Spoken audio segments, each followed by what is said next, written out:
Okay, good morning, everybody. So my name is Julie Fern. I've been in prevention for 12 years. I worked out of Jackson County, Iowa. I worked for ASAC for those 12 years. And I've also done some consulting for CADCA. If you're not familiar with them, it used to be what is it? Community Anti-Drug Coalitions of America. At this point, it's kind of like KFC. It's just CADCA. And I'm excited to share some of the things I've learned in those last 12 years. So I'm coming to you from Garner, Iowa. There we go. That's me. Okay, so our learning objectives, we're going to talk about stages of readiness, change as a process, and I think that's really important. Our job in prevention is to change behaviors and change communities. So really understanding how that process works, who needs to be ready to create change, and what motivates people to change. I saw this and I had to throw it in. So what if we don't change at all and something magical just happens? I think there are people working in prevention who are working really hard on work plans, and they don't always tie their work plan to a change in the community, a goal. They're really dutiful about checking things off a list that I've done my work plan this year, I've done this many trainings, or I've hung up posters, or whatever it might be, and not connecting that to those actions are all with the goal of changing something or someone's behavior. And it's a lot of work, and there's processes to it, and just hoping it'll work doesn't get the desired outcome. So hopefully we're going to talk about processes of change to help you get better outcomes. Okay, I always like to start with definitions because then we're all on the same page. So change, it's to make someone or something different, to alter or modify, or to replace something with something else. And that's important, especially when we're talking about kids and behaviors, and we'll talk behavior cycles and how to change them. But we want to give them something newer, better, or healthier, because I think our goal really is to create healthy kids, substituting one behavior for another. So we are going to talk about changing behaviors, changing attitudes, changing perceptions, changing beliefs, and changing knowledge base. So what comes first? Do attitudes, beliefs, good morning.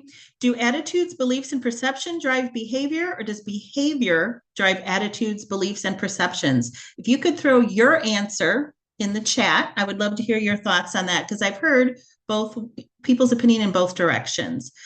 We have to change attitudes to change behavior, or can changing behaviors result in a mindset change? Can I see the chats? It's cyclical. Good. Okay. Perception drives action. Okay. Okay. So I've got lots of answers that our attitudes, belief, and perceptions drive behavior. We're going to talk about some examples where changing behavior with external motivation can change internal mindsets. Beliefs are convictions or your view of the truth. I'm going to have to move, let's see all our faces so I can read. Or existence of something based on a personal experience. So parents believing underage drinking is a rite of passage. They did it when they were young. Throughout this presentation, I'm going to use underage drinking as my model that we're going to talk about. But all of these ideas could apply to marijuana, could apply to problem gambling, it could apply to opioids or meth or whatever your community needs are. But as we go through this, you're going to see I used underage drinking because I think that's a problem most Iowa communities address at some point in time or another. So parents are believing, they have a belief that underage drinking is a rite of passage. And so then when we're trying to do our prevention work, we get feedback from parents. Why are you worried about this? We all did it. It's part of our culture. It's what we do in small town Iowa. However it's worded, it's really a belief that underage drinking is a rite of passage. Perceptions is taking information from our senses and creating our view of the world. And if anyone's done any sort of work, you've seen perception of harm questions that used to be, well, they still are in the Iowa Youth Survey when we used to get results in the past, that how you perceive harm, and that harm is perceived through our senses. What it feels like, what it looks like, you know, are my friends getting hurt? Are we getting arrested? Am I someone suspended from school? Take our perceptions and we build a picture of the world, and then we function within our perception of how we see the world. So one of the things we can work with kids and even adults for maybe working on heavy drinking is changing perceptions about what the world, how it functions, and how they function inside of it. And then attitudes are just really our evaluation or feelings towards something. And I've heard a lot, maybe you have too, at least my child isn't doing hard drugs. It's just alcohol. That's an attitude because it's people evaluating the situation and deciding alcohol's not really that bad. It could be worse. It could be, they could be doing other hard drugs. Or the other one I hear a lot is they're safer if I let them drink at my house. That not that alcohol is a problem, but to make them safer, my feeling is I'm going to let them drink here because then I know they're okay. So those are some attitudes that are addressed when we're working on underage drinking. Marijuana is kind of moving into some of those areas as well. Parents don't see it as harmful. So then their attitude towards marijuana use, it's not as big a deal as if it was, again, one of the hard drugs that they want, that their kids are using. So the people who put you can't separate them, you can't separate them. In essence, perceptions are the initial interpretation of the world. Beliefs are the convictions that are shaped by our understanding of the world, and attitudes are what guide our actions. An example of behaviors changing attitudes and beliefs. Say that there's a large party, the police come, they arrest people, or they give them a ticket, depends what's happening. And that happens a couple times. After our social host law in Jackson County was started, we had a lot of tickets written. And the kids didn't really think it was a problem until they repeatedly, the behavior of getting tickets and having to go to juvenile court became a problem. So after that behavior happened repeatedly, their attitude about this really isn't working for me, this really is impacting my life in a way I don't like, their attitudes changed after the behavior was changed by outside influence. So it really can go both ways. When we do curriculums, we're trying to provide them information to change attitudes, beliefs, and perceptions. But you can work on changing behavior, disincentivizing behavior, and if it's consistent, it will change attitudes, beliefs, and perceptions. We also work to give kids and adults a better knowledge base.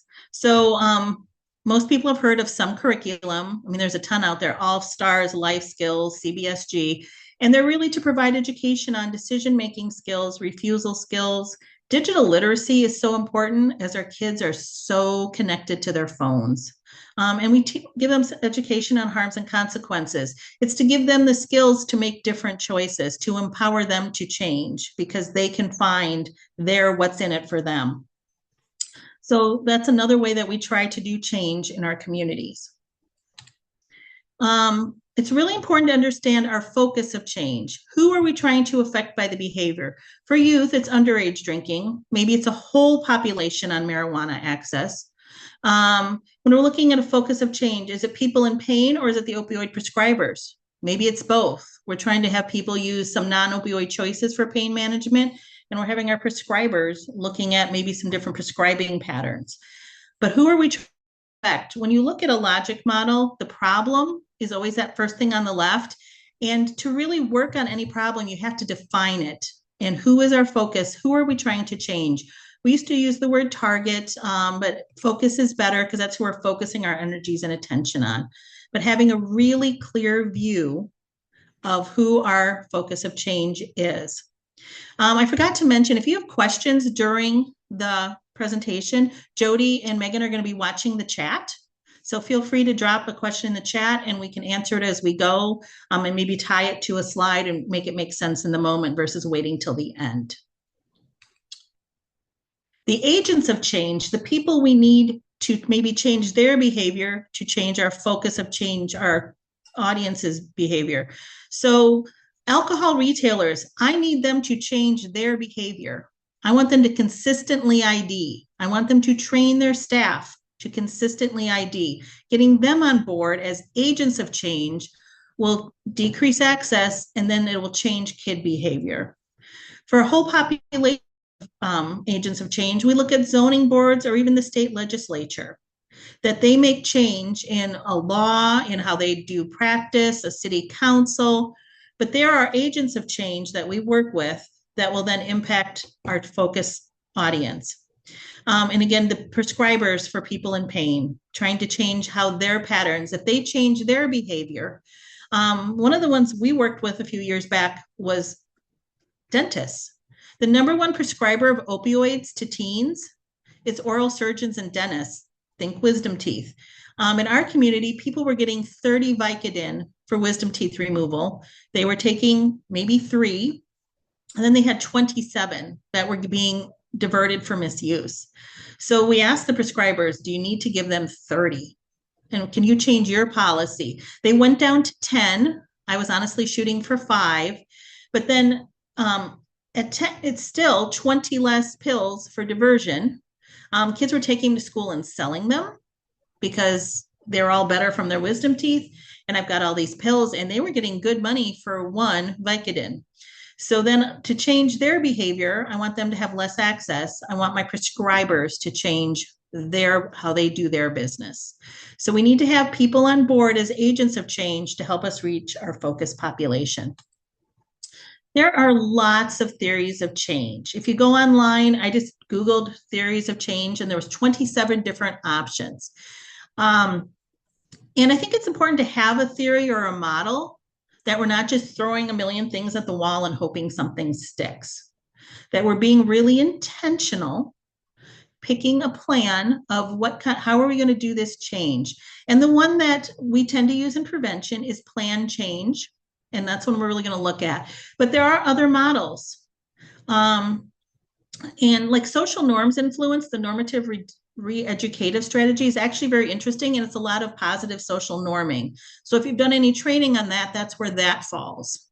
It's a different theory of change, not good or bad. It's just a different theory. Power coercive, that's when a lot of enforcement strategies fall under that theory of change. If people aren't going to do what we need them to do, then we're going to enforce penalties. But we're going to look at plan change as an approach to changing people's behavior. So the plan change model involves identifying problems, setting goals, creating action plans, implementing interventions to improve their lives and well-being. So this sounds like doing, best practice. Are we doing a good assessment? Are we writing a plan? Do we have capacity? And we're going to use this model. One of the most important things for change is readiness. The Tri-Ethnic Readiness Survey is just one kind of readiness tool. It's one that I've seen used a lot in Iowa, so that's why I picked that one to talk about. If you haven't done it, it's about an hour long. It's, I believe, an 8-page survey document. You ask people a whole list of questions that explore their attitudes and beliefs, and you write down exactly what they say. You don't correct them. You don't edit or make commentary. You write what they say, and then it's scored by a couple people. Has anyone done the Tri-Ethnic Readiness? What resources can we use to determine what theory of change may be most effective? So Eleanor, I would do some research and really have your goal in mind and look where, and identify who your partners are at the table. And that will really help you to make that determination. The power-based coercive one really only requires a couple partners. But is that going to be lasting change? Does that work with whatever your goal is? So you're going to have to do some assessment. There's lots of good articles, examples, and models. And I think I would just do a lot of research before you start. Now, I do know, depending on your grant, they may tell you what model you're using. If you're getting a grant from IHHS, they're going to put you through a process. You're completing assessment. You're doing a county assessment workbook. And that's that planned change model. So if you have the freedom to choose any model and do, whatever your community has decided, that's a beautiful thing. And then you can do the research. But I would, make sure that your grant allows you to do that. That would be my only caveat to that. Most state and federal grants kind of give you a roadmap of how you're going to do the process. If that didn't answer it, feel free to throw something else back in the chat. See if I can get. She said thanks. Okay. Okay, so the triethnic readiness surveys, forget what university they come out of, but they're open-ended questions, and it's really interesting because I think we work really hard at getting our word out there, and I found it very humbling, having done these surveys, that we had not been as good at getting information to the general community at large as we thought we had. Come on. Okay, sometimes it changes, sometimes it doesn't. Okay. So, and now it went too far because that's how the day's going to go. Okay. Move this back up. So it measures attitudes, knowledge, efforts and activities and resources of community members and leaders in your community. And if you're going to do the triethnic, you really want to get a whole bunch of diverse people. If you just ask your coalition members or people you know, that may not be diverse. It may be going out to the community and finding people who you don't know and don't know you, because those are the people you want to reach. And leadership can be whoever the movers and shakers are in your community. It might be your county board of supervisors or a city council, or it might be a more informal structure. Rural Iowa really has its own, communities are really good at taking care of themselves and having informal leadership. But you're going to assess their knowledge of the issue, the knowledge of what you've been doing, if anything, what the climate is, the leadership, and the resources. So when you're done, you have these documents, and two people will score them using a rubric. It's not hard.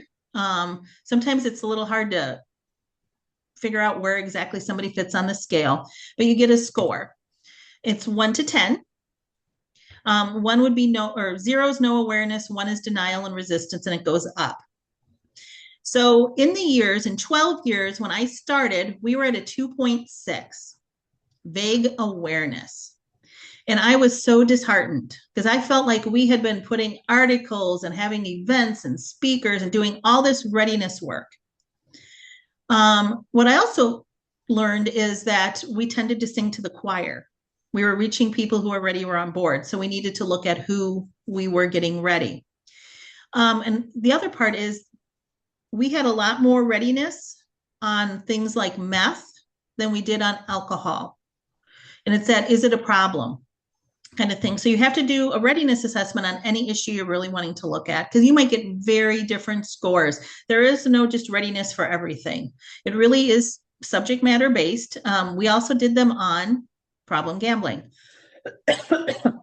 Excuse me. After years of work, we moved from a 2.6 up to about a 3.6, which got us to pre-planning, which seems ironic because we were in year 5 or 6 of a DFC grant. We were way past planning. We were implementing strategies, but our community wasn't all where we were. And that's important to know, because I need them to be on board, because I need businesses to understand. I need city councils to understand what we're doing. And you will too, if you want to pass an ordinance, maybe alcohol outlet density, or doing some pre-planning for other strategies, and making sure we're getting people ready. And it's kind of a never-ending process. I have never seen higher than a 4. Anyone who's done them, have you ever seen a score higher than a 4, which is preparation, on a triethnic readiness survey? We'll see if people answer that. So, okay, gonna move our faces again. I'm gonna grab a drink real quick. Also, Okay, so, while Julie's doing that, I put the link in there for the triethnic if anyone is interested. oh, thank you, Jody. Yeah, it's available. You can download the pieces you need, the surveys and the scoring rubric. It is freely available. So that's really nice. So the community has no knowledge about efforts happening. And they're not really concerned about the issue. This is back to kids drink. It's kind of what it is. It just happens. It's part of life. So that's a stage 1. So if you're starting a grant and you're working on an assessment, this would be a good place to gather that information and figure out what the community is concerned about, and figure out what's in it for them, why they will care, because your goal is to get them to care. Stage 2 is denial and resistance. Um, I hear a lot that we should just leave the kids alone if they're not hurting anybody. That would be some denial resistance. Why are we picking on them? Um,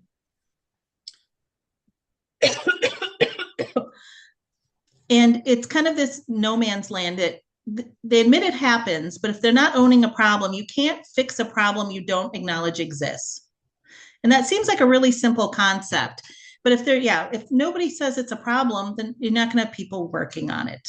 And whether you're working with a coalition or you're at an agency working more independently, we interact with the community as preventionists. That's our role, we can't just do it by ourselves. We need people on board. So if people in the community are going, yeah, it happens, but what's the big deal? Why are we concerned? What's really interesting is if there's something bad happens, a car accident, kids get hurt, and God forbid kids get killed, suddenly everybody cares. But that's not a real change because that backslides very quickly. Give it about a year and people are back to where they were. That's not readiness. It's a reaction to an environmental stressor. Doesn't really create lasting readiness to make change. Stage 3 is vague awareness. A few people know they're okay with other people working on it, but they don't really want to spend a lot of time or money themselves. Maybe somebody else is kind of passing the buck. But who's going to do it? It's always that question. So you have to get people to buy in and take ownership. This is my community. These are our kids, or this is our problem, and we need to work on it. This is really that important term, WIFM, what's in it for me. If people can see something, a benefit for them, then they're willing to invest themselves and their time until they can make a connection between themselves and how it impacts them. So if I'm a 55-year-old adult with no kids at home, why do I care about underage drinking and why do I want to invest my time? Well, because I care about my community. I don't want a tragedy to happen. Most people will say they care about kids. Getting people to care about like adults and heavy drinking is way harder because there's really that belief people can do what they want. But yeah, helping them find this is where WIFM, what's in it for me, really kicks in, helping people find their why so they're not expecting someone else to do it, that they are willing to invest their time and their resources in it. Pre-planning, we've got some people, they're ready to do something, but they're waiting for someone to tell them what to do. They're all excited. This is where it's nice to have some low-hanging fruit, some easy things for them to do. They may not be great changers of the environment, but it connects people. Doing a health fair, doing a table at another community event. It's getting people connected, helping them find ways to do and make change. And taking the limited resources, because the people who volunteer, I'm sure you find, are the people who volunteer for everything. And so you want to be really strategic. And if they're at the table, you want to use them to do something. You don't want to overburden them, but you don't want them being chair warmers either. You want them engaged. So they're there. They're now at your table. You're at stage 4. They're ready. They're willing. What are we going to have them do? How do we connect them to purposeful engagement in the work? Preparation. They're making commitments that I will be part of this. I know about this. I care about this. I'm willing to invest, and here's what I'm willing to do. This is really having good capacity. Again, not just people warming chairs at a table. It's having capacity to say, I will do this by then. So I will meet with our funder tomorrow. I will talk, the police are committing to doing a safety check, or the police are committing to doing enhanced surveillance of a specific neighborhood, or a school is agreeing to add a curriculum like life skills to their school, what they're doing at school. It's they're making plans, they're ready, and they're at the table. Initiation, we are off and running. We are doing those strategies, whatever they may be. For some people, it's coming to meetings and setting up the tables and chairs and providing the treats. When I first started, we had this lovely woman, and that was her role, and it made her feel connected. She was helping. She didn't want to do strategy work. She wanted to help everyone else be ready to do strategy work. She was an older lady who could really bake. It was a great thing. But that was her role. And then she helped the other people be ready to go out and do the hard things, or to write a letter to the editor, or to go to a city council meeting and speak on behalf of the coalition. So this is our responsibility. Now we're doing something. Think plans are in action. Now there'll be times when your agency, you'll be doing things and your community is behind you, that you're getting readiness and they're not in the same place you are. It's not a deal breaker. It's just acknowledging them where they are and where you need them to be, and working on your strategy work and always building capacity. Capacity is a job that's never done. Even if you got people at the table ready to work, your police chief, he's going to retire on you someday, or your sheriff's going to lose an election. And suddenly you got to start from scratch. It's very much not a linear process, because you might have a good core group who's way ahead, maybe at stage 5 or 6, but your community's maybe back at a 2 or 3, or one specific sector's had some turnover, because it happens. That's life, that you need to get them in the same place that you are. Stabilization, it's that you've started, but change takes time. You need to keep them engaged for the long haul, that it's not just, well, we did that. Are we done now? You always kind of have to keep your foot on the gas. If you back off, things backslide. So it's that we've taken responsibility, we own it, and we're going to do what it needs to do over time. It's about continuous support, and that people, they're learning all the time about prevention. Prevention staff are teaching their community about prevention. You're all teachers of the prevention models and best prevention practices. That's part of our job, because that's how we get our community to join us in the work. They call it confirmation expansion. I would call this evaluation. We've done it. Is it working? What do we need to do to make it better? Do we need to pivot? Do we need to just make some small modifications? Are we addressing what we are we set out to address in the beginning? Do we need to add or supplement? So things are going well, we're engaged, we're working, but we always need to be assessing and evaluating, are we doing what we said we were going to do? And is it having the effect that we wanted to have in our community? So you can do some process assessment. Are we doing our part? And some outcome assessment. Is the needle moving? How are we measuring success? Do we need additional supports? Looking at the consequences, all those things. A high level of ownership, it becomes part of the habit or the fabric of your community. For law enforcement, I'm always happy when they add it to their standard operating procedures or their SOPs, because it is now part of them doing business. So whether or not a coalition is around, whether or not grants continue, it's part of their standard operating procedures. For a community, medication takebacks are a great example.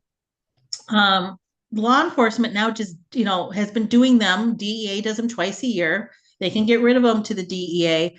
They just do it. No one has to prompt them. It's in their schedule. It's in their routine. That's community ownership. And there are other strategies that can be part of community ownership that can be owned by the community as well.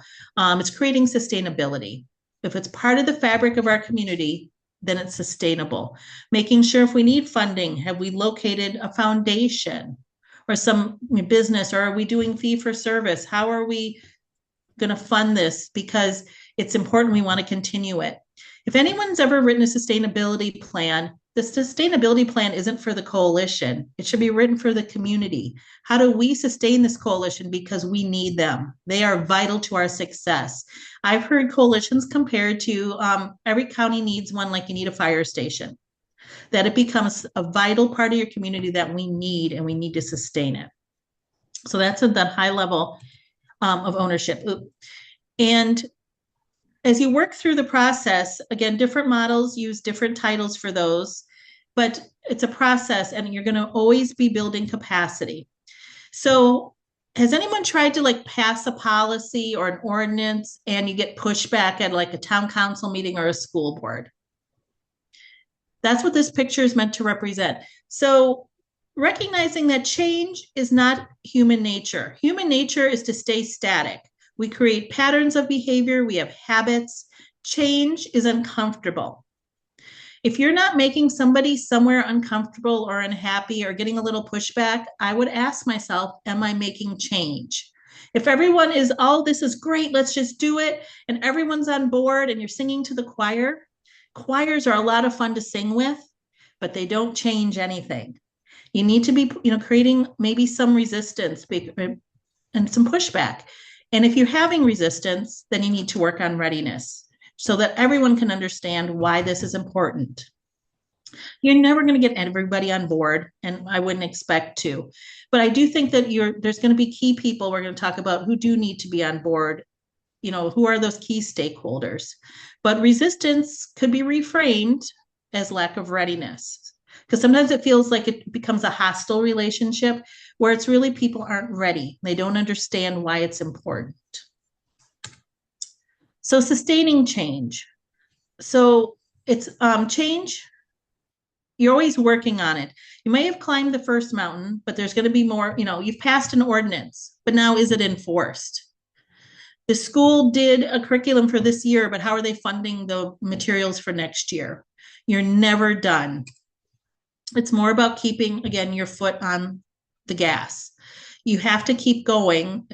Change takes time. It takes if you want to change your sleep pattern, it takes about 3 weeks. If you want to change behaviors, you're looking at years. That's why grants are 5 or 10 or whatever years, because if you just do something once, that's bad dosage. Hopefully that's a word you've all heard, is dosage, how often you do it. 2 or 3 times a year, and we do it year after year. We don't just do it once. So I find this interesting, so I'm going to share it with you. So motivation is usually external pressure to make change. What motivates you? Inspiration is more internal. I want to be a better volleyball player, so I practice for 5 hours a night. No one is making me do that, or I'm in band or whatever it might be. That is inside, it's internal. You're inspired to do that, to be motivated to be driven to do that. Motivation can be more external. It comes from, I'll get in trouble with my parents, I'll get in trouble with the school, I won't be able to play on a team if I get caught drinking. At a party on Friday night, I get a ticket, I'm now sitting for 30 days or whatever your school's policy is. Internal, it's more that inspired that I want to be better, I want to do better. So when you look at strategies, individual strategies, try to build internal motivation. You're providing them tools, you're inspiring them to use the tools to make healthy choices. Environmental strategies are external motivation. We're changing the environment to set people up to make those choices, but it's from outside. We're setting up the environment. So if you looked at SAMHSA's 7 strategies of community change, the first 3 are individual strategies: providing information, providing education, removing barriers. Those are to change the internal motivation, internal drive of people. The last 4, changing physical design, policy, changing consequences, those are all external.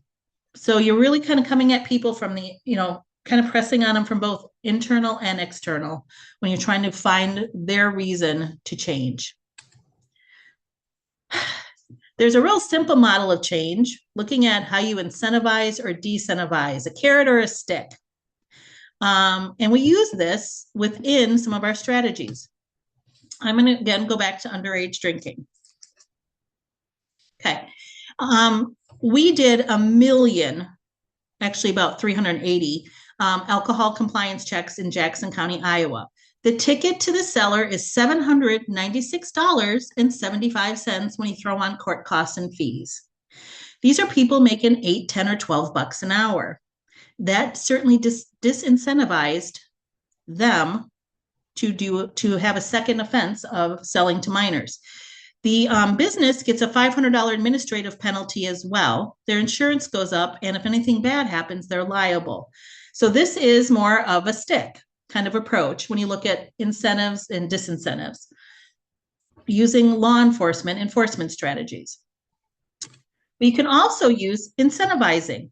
So this is a picture of from Jackson County, and I'm really proud of it, so I'm going to share it with you. When we're at the end of our grant year, we look at every people who passed every single compliance check that they had. We have provided the plaques that is Jared that he is holding. We go every year and we give him a new number, 2024, 2025. He's a brand new retailer. And at first, people are like, it's a stupid plaque. Well, if we did it every year, and they were then waiting for us because we also put it on our Facebook, you will see that his post got 11,000 views. That's a lot of free advertising for him. And he said people came in and would mention, hey, I saw you on the Facebook that you did a good job. And he is now excited. And he has all his, he is working to make sure he passes all his compliance checks. So we used a carrot that we can give you this free advertising. We will give you a huge shout out. 11,000 people saw that. And so that was an incentive to drive that behavior. And it really works well. But it took a couple of years to get people's buy-in to realize it was more than us just showing. It was all these things that came around it. So you can change behavior with incentives and disincentives. Understanding change is a process. It's the long game. Changing a policy, when you start thinking about a policy, doing your assessment, building capacity, getting drafts, getting your key stakeholders on board, you're looking at 2 to 3 years. And that's if you're lucky, if we're going to be honest. And then after that policy happens, the behavior change to see results in the numbers, it's 3 to 5 years. It's a long game. Change is a process, and people are, their nature is to not change. Their nature is to do what they've always done. And we're here to kind of shake them out of that, off that treadmill or out of that cycle into doing something new, but understanding it's a process. There's a couple other things that I wanted to throw in. I wasn't sure how my time was going to go, but we're doing good. We're doing really good. I think prevention is hard. It's a hard job. People don't understand what you're doing. And you're coming up with ideas like adults should drink less, that we should reduce heavy drinking in adults. It's not going to be very popular, and it's not a lot of fun. Sometimes when people are pushing back, especially when you're trying to do adult work. I think youth work, you can usually get people to agree at some level. We want our kiddos to be okay. But looking at, adult work or some issues where we have documentation, it's a problem, but there's no buy-in. I can't stress enough that you have to build that capacity. No matter what model you use, you're going to have key stakeholders on board. And maybe, our county, there are 3 board of supervisors. It's 3 people. At this point, there's a female, but there's 3 of them. I need them on board and maybe a couple other people for some things. That's it. Do I need everybody on board for everything? I need the police chief to be on board to do compliance checks. He's really the only person, or the sheriff, or maybe the troopers used to in the past join us for those. But, who do we need on board to do those? But one of the things I did learn the hard way, our county attorney decided that people who are getting those big $796 tickets, making no money working at a convenience store, were being unfairly burdened. So he came up with a plan that for the first time, if they did our tips training, their ticket would be dismissed for court costs. And so he was all on board with that. Of course, the people getting tickets thought it was just great. The people I didn't have on board for readiness were the police. Why are we writing tickets if you're just going to dismiss them all anyway? And so then we missed that piece of readiness. So then the police were less willing for a while to do compliance checks until we explained to them why this was important, and it's part of the process. So, who do you need at the table, and looking at that readiness of all those people, because without having the ticket was, people weren't willing to come to the class. But then, and the county attorney had to do the paperwork to dismiss it, but needing those police still on board to write them, knowing they were going to be dismissed. That was a piece of readiness that we missed. Change, when it happens, it's exciting, but the job is never done. We passed a social host ordinance. Now maybe we need to add marijuana to it, so it's not just alcohol. The party found, and they're using marijuana, and somebody's hosting it, even though they didn't provide it, they provided the place, social host. Do we add marijuana? There's always ways to continue the work, and I would encourage you to keep an open mind to that. Or maybe you got one community to pass that social host and you start there, and then maybe you get 3 or 4, and finally the county passes it. It's a process. Don't give up, stick with it. And you are making a difference and you're doing great work.